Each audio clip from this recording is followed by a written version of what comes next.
Hello YouTube family. तो आप सभी का स्वागत है मेरे यूट्यूब चैनल में। तो आप सब कैसी हैं कमेंट करके ज़रूर बताइएगा। आशा करते हैं कि अच्छी ही होंगी।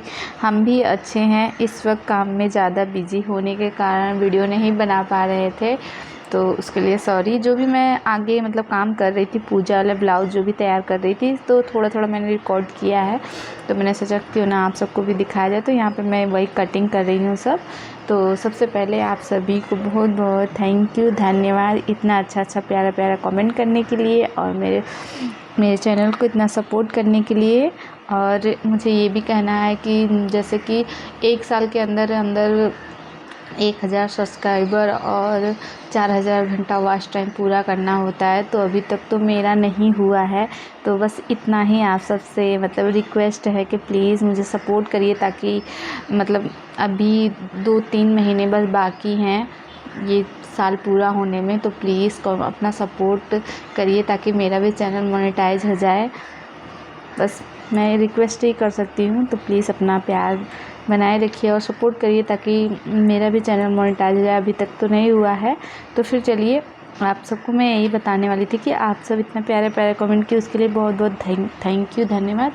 और एक सिस्टर ने मुझसे पूछा है कि फ़िनिशिंग कैसे लाएं।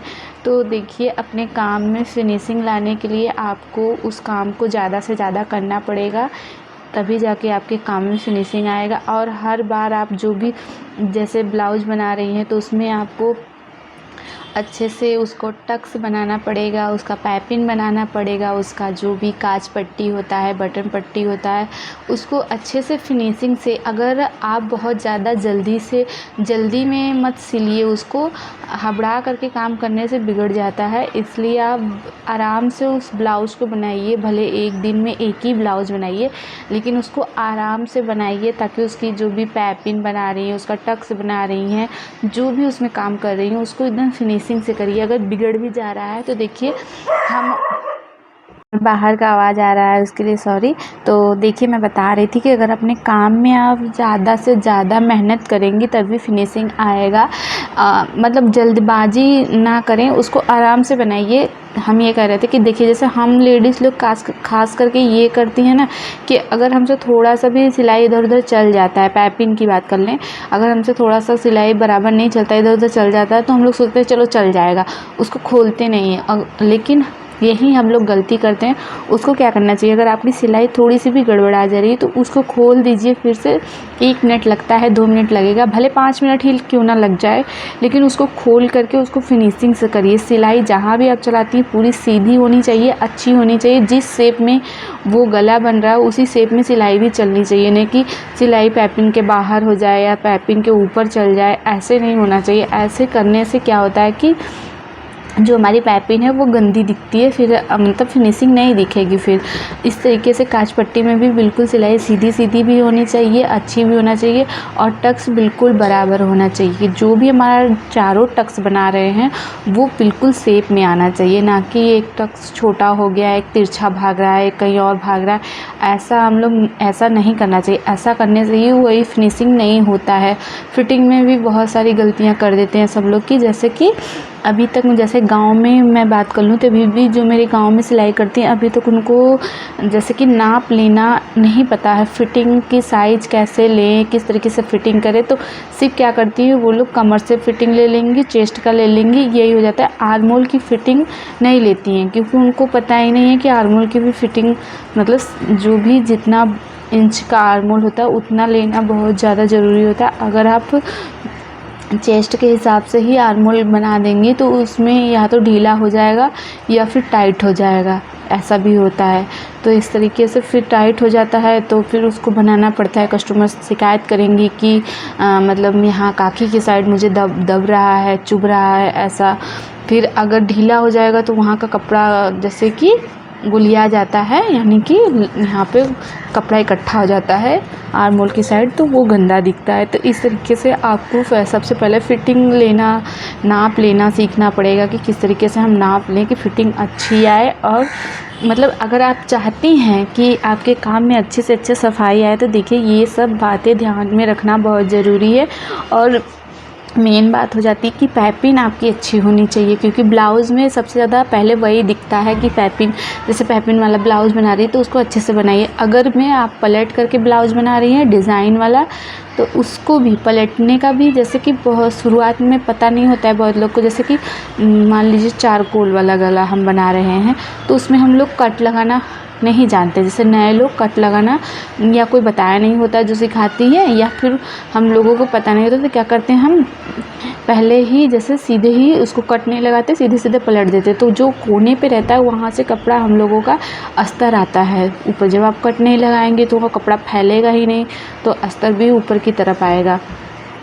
फिर ये भी होता है कि लैस लगाना नहीं आता, ये भी हो जाता है। तो इस तरीके से अगर ऐसा कोई प्रॉब्लम है तो उसको भी ठीक करना, अच्छे से फिनिशिंग करने से ज़्यादा अच्छा लगता है। फिर क्या रहता है कि कस्टमर ये भी खुश हो जाते हैं कि अगर आपकी फिनिशिंग अच्छी होती है, फिटिंग भी अच्छी होती है, ब्लाउज़ भी अच्छा बन रहा है, तो फिर वो मतलब आप 10 रुपये ज़्यादा भी लेंगी ना, फिर तब भी आपके यहाँ ही वो कस्टमर आएंगे सिलवाने के लिए, क्योंकि आपका काम जो है वो बहुत अच्छा है।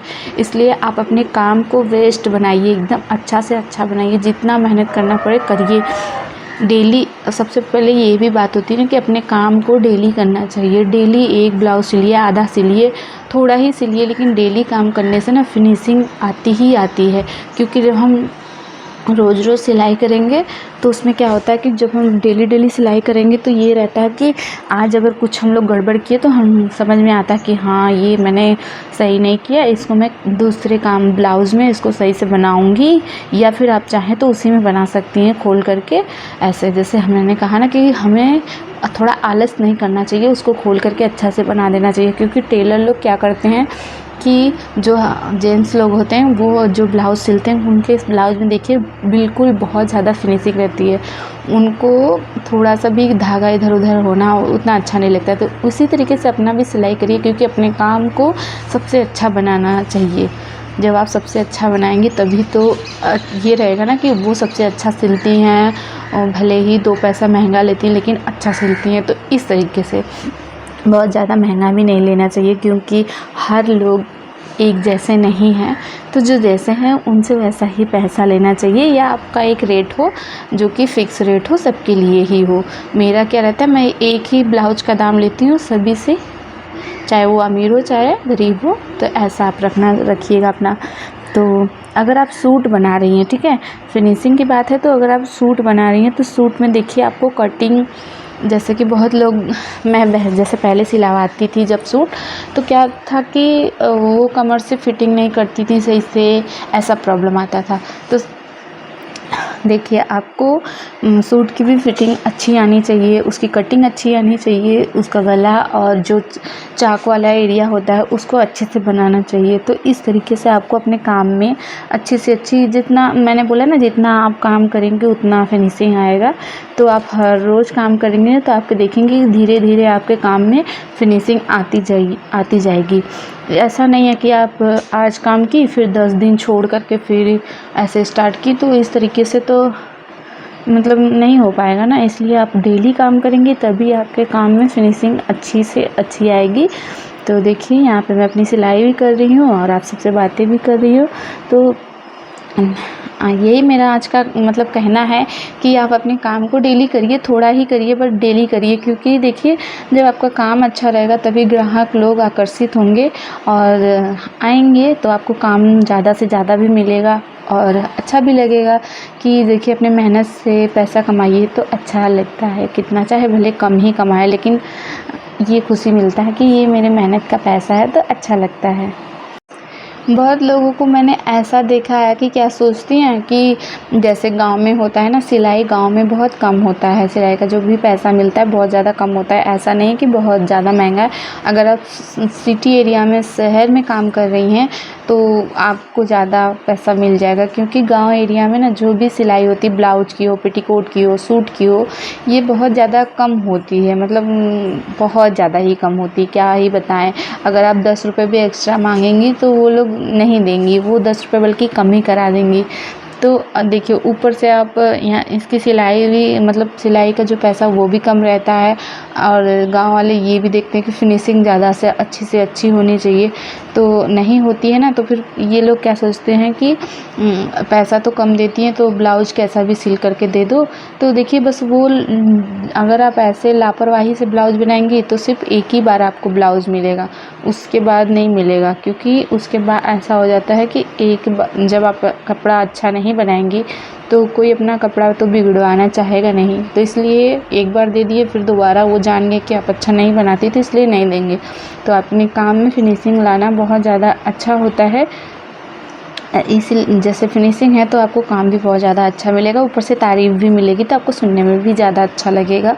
तो कोशिश करिए कि आप अपने काम में ज़्यादा से ज़्यादा फिनिशिंग लाइए और अच्छा करिए, ताकि आपको भी अच्छा लगे और जो आपके यहाँ काम के लिए आई हैं, जिनका कपड़ा आपको सिलने को मिला है, उनको भी अच्छा लगे, ताकि इस तरीके से आपको और भी ज़्यादा काम मिलेगा।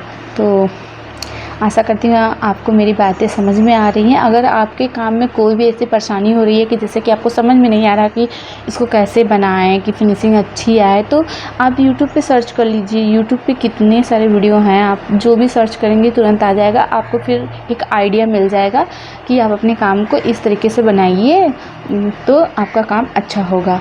देखिए ये ज़्यादा अच्छा था। मैं अपनी भी बात बता रही हूँ कि मैंने भी यूट्यूब से ही बहुत कुछ सीखा है।